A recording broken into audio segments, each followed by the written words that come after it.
Did you know I sell a chartreuse and pearl 5-inch paddle tail? Well, I didn't, or at least I forgot I did. I'm so far behind on new product releases for the All About the Bait store. I gotta get fishing. But before we do, I've got one more hurdle I have to take care of. If you've been watching my kayak launch videos, you'll see the majority of them are pretty long distance between where I can park and where I can launch. And that varies from hard pack and rock to actually sandy beach areas. And that's quite a bit different than what I was used to in the lower Keys and Key West, where I could just back up to the edge of the water, drop the kayak, and basically I'm floating. But here it's going to be a little different, so I need to kind of work on that, getting the kayak from the car A to the water B. So that's what we're going to work on today. And I also have some modifications I did to the car that I'm going to show you, and that I've got to work on too because of the Middle Keys type of circumstances. So that's what we're going to work on today. And these guys. Why this is a very important step is I basically have to carry majority of this stuff from my car down to the water, because this is majority of my daily use stuff or must-haves. So it's a little bit more complicated than just dropping the kayak and taking off. Because of that, I do have a couple of different wheel systems. I've got the scupper style that fits in the actual scupper holes behind the seat on my Hobie. That works great. These wheels are for hard pack and moderately soft, but not good for sand, especially with the added weight. But I do have these wheelies with the balloon style beach wheels, which will be good for the sandy parts. However, I got to kind of rig the kayak so that it's stable enough for me to drag it without sliding off of these. This is my older style that has the standard wheels on it, and it's a folding system as well. That's what I've originally used for my majority of my launches in California, and then some in when I lived in Key Largo. But I think these beach wheels are going to come in handy, so that's what I'm going to have to work on today. So we've got weight and sand and a whole bunch of stuff we got to figure out. Now, a couple of mods that I've added since the introduction video to the kayak car. I went ahead and got a dash cover because it gets so hot in here. That sun just comes right over the top, so that will protect that. And plus, from the salt water from my fishing poles, the push pole and my paddle just drips water along the top there. I still need to put some plastic over the vent and the speaker, but now I could just put a sheet underneath there and then put the dash cover on top of it and it'll stay. So that is that. I also picked up one of these, which is a jump starting, one of those portable lithium battery jump starters. The reason for this is now that I'm away from the lower Keys, the areas that I'm fishing now are a lot more remote. Plus the only roads that go through them or by them are US 1.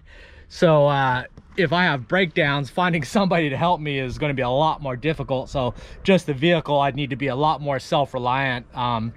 With my old rusty purple car, I only broke down twice since I've had that car. One time I was at Shark Channel launch and I left my lights on, so I didn't have battery. But fortunately, a family from New Jersey was staying down there and they were launching their boat and they saw my video, so they were saying, "Hi, need any help with the kayak?" And I was like, "No, but I can help with the car." So they gave me a jump start. And the other time I was driving back to Key West late at night and came to a stoplight and just car died and it wouldn't start up, not enough power, so the battery just officially died right then, right in the middle of driving. But fortunately, a father and son that were down in Key West kayak fishing, they had their car but with a trailer and their Hobies, and they saw me and they pulled over and see if I needed help, and I said yeah, and ended up giving me a ride back home.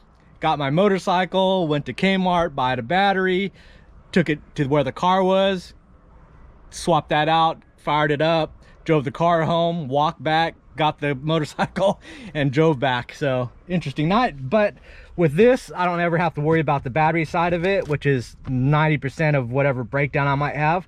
So I could jump start that without a problem. Then these are for what I have to work on today as well, are these things.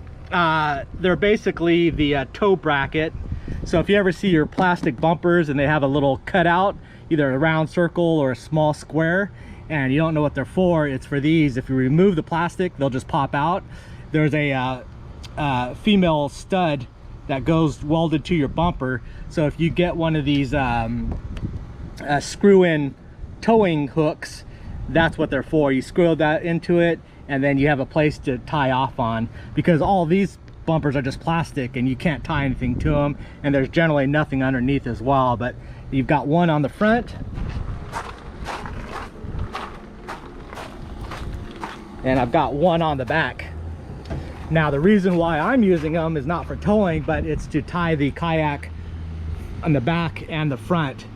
Now you're supposed to do that anyways, but I really didn't need to, because in the key, that lower keys never really went very fast or very far. But here my concern is driving over the 7-mile bridge, and that's just a 2-lane road, and it's 55, 60, and you get some big winds pushing through there, storms push through there all the time. So I need to make sure that this kayak is tied down, otherwise it's going to get blown into the opposite lane and smashed, or it's going to fly off on the other side and go out to the ocean, never to be seen again. So I need to work on getting some quick release straps for that, and I want to make it as easy as possible. So I'm not going to get anything generic. I'm going to get something and make it to perfectly tie these down, one clip and done type of thing. So one for the back and one for the front. So that is the kayak car upgrades. All right, so from getting from here to the car, which is not very far, I just could use my plug-in cart.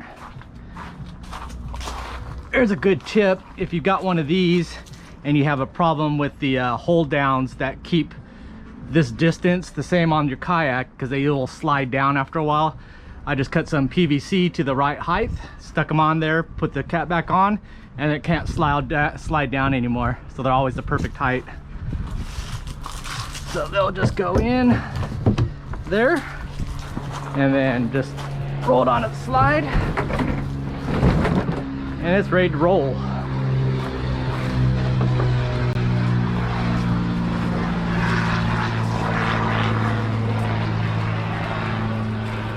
Make sure it can make that turn. That's a good test for that launch at the Bahia Honda. And this is basically how I load. I can bring this over, lock that, lift the front onto the back rack, and then slide it up. So that part is just leverage, so I just have to lift it about a foot. So it makes it nice and easy. Once it's up there, I can knock that out. That's the wheels. Center it and slide it.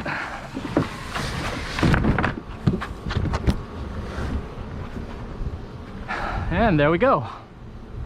That's the easy part.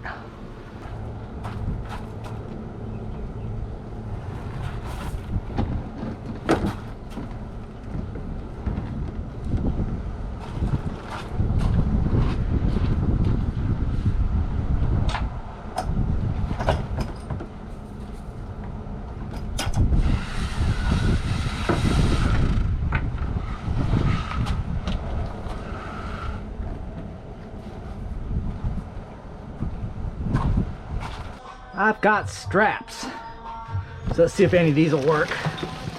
As you can see, I am a strap hoarder here, but I see these guys, where I find these all the time are at boat launches. People will either leave them, they fall off, get lost, and I find them and I just pick them up, and there you go. This is actually the kind of strap that I want. It's you just run it through, pull it tight, and then this locks it down, so it's quick and easy. So I think I've got 2, 3 of them, 4 of them. Oh, we might be perfect. All right, let me get these guys cleaned up. Okay, there's two different kind of strap mechanisms I'm going to play with. One is this one, which I think is going to work the best. Plus it has the two hooks on it, but it's just a single press to release, and then once you let go of it, it's snug. That's going to be like quick release, and I think it'll be best for our situation. So I could just hook it anywhere up top here, run it down to the bottom, clip it there, pull on it, and that's snug there. So I don't need to torque it down, I just need to keep it snug from bouncing too high or swiveling and so forth. So that'll be good there, and I could just do the same thing for the front. So I think that's going to work out best. And then to release it, it's just one thumb and it releases. And that's what I'm looking for, quick and easy, because I don't want to add time or steps to get out fishing. So that's that way. These straps will work if you're going to kind of go over and then back, like if I was going bar to bar, but I've already got my straps for that. I use ratchet straps for that, but these are the same style of one thumb releases, but they don't have any hooks on them. So I don't think it's going to be that useful for me to tie these.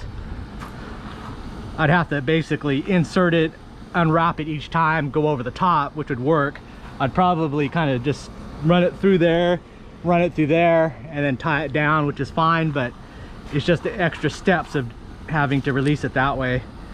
So I think I'll use these as spares, but I think that's the way I'm going to go for the car.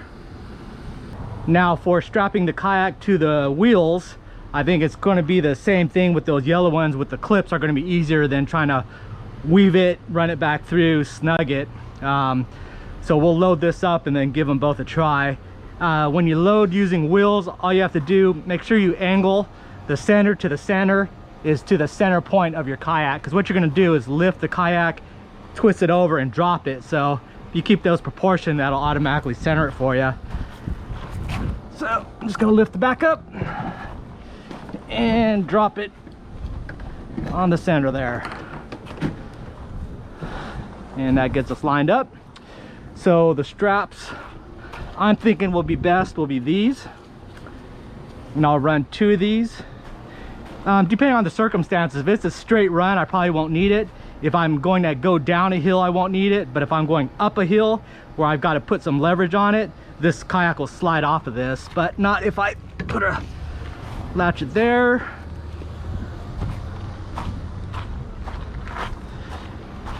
And then just hook it to the same front mount over here, and then snug it up. There it goes. And now it's solid, and then I could twist and turn. If you're gonna do a lot of twisting and rough, you basically need to have 2, because it'll still pivot with just 1. But then I would run a second strap right here, and then with them being parallel, it's not possible to twist. So I think that's the way to go versus the Hobie ones or the Willys ones where I have to run the strap all the way around, bring it back, insert it, pull it through, and hassle time. So what I think I'm going to do is pick up a couple of these from Home Depot. That way I could trim them, or at least knot it up, so that they're made for these, and then the ones over here will be made for the front and the back, so they'll be the right length, so I don't have to mess with extra slack. So off the depot we go. So that's how I have it strapped there. So you can get a better view of it. Nice and easy. And I don't want any of this excess that's gonna get caught in the tire, so I'm just gonna tie a knot here and then trim it off. So less to deal with. And these guys, I think I'm gonna clean up the other ones, soak them up in some vinegar, and then oil them down, and keep 2 of them as spares inside the car just in case I lose a strap, break a strap, or if it's super crazy hurricane winds, I could put more straps on just in case. Occasionally I'll get stuff that sticks out the tailgate, so it'd be good to have these since I could tie it off and to the rack. So a lot of uses for these guys, so I'll still use these. So I've got 2 of these, but the corrosion kills everything. To salvage them, I could just soak them in vinegar, and that'll knock the corrosion off, and then oil them up. But I think I'm just gonna get new ones because they're gonna be kind of important. All right, I picked up a 4-pack for like $9 at Home Depot. They're 6-footers, so that should work out. Thank you, Patreon supporters. All right, so we're just gonna clip it on there, run it over.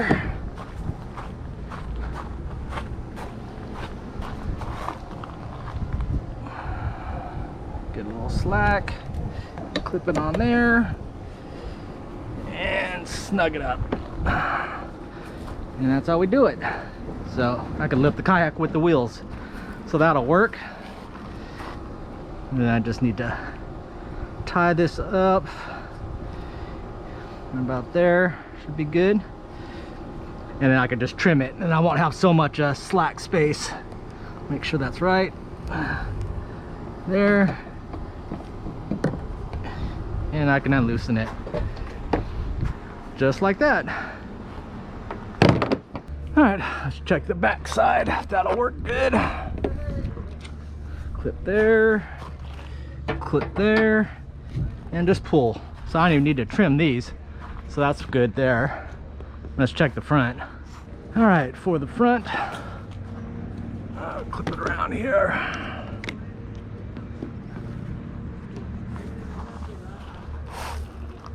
Clip it on there, and pull. Solid.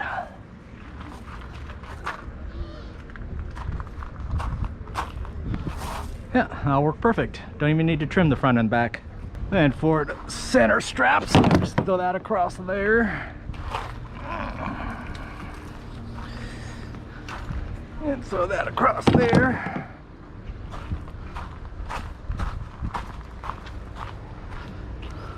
Loop it around the edge. Loop it around the pole.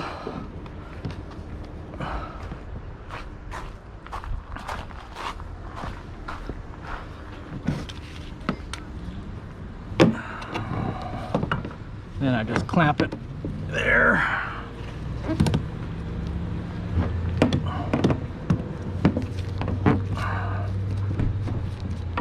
There.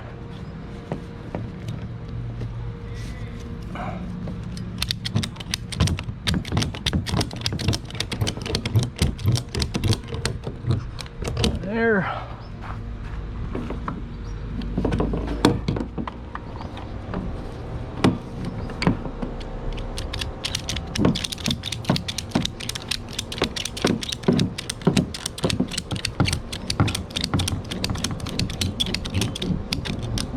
Just snug.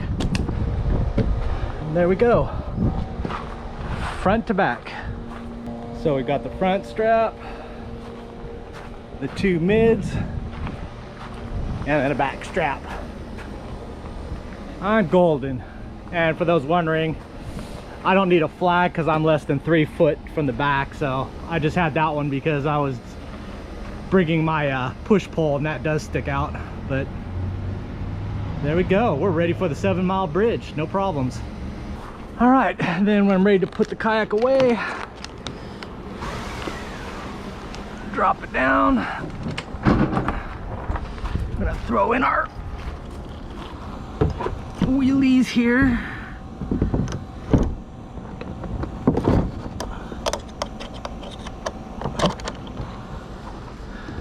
Slide it back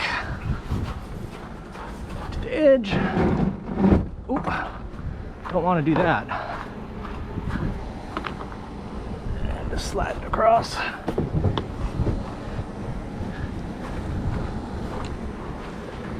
Make the turn. Get it close to the wall. And just roll it on its side.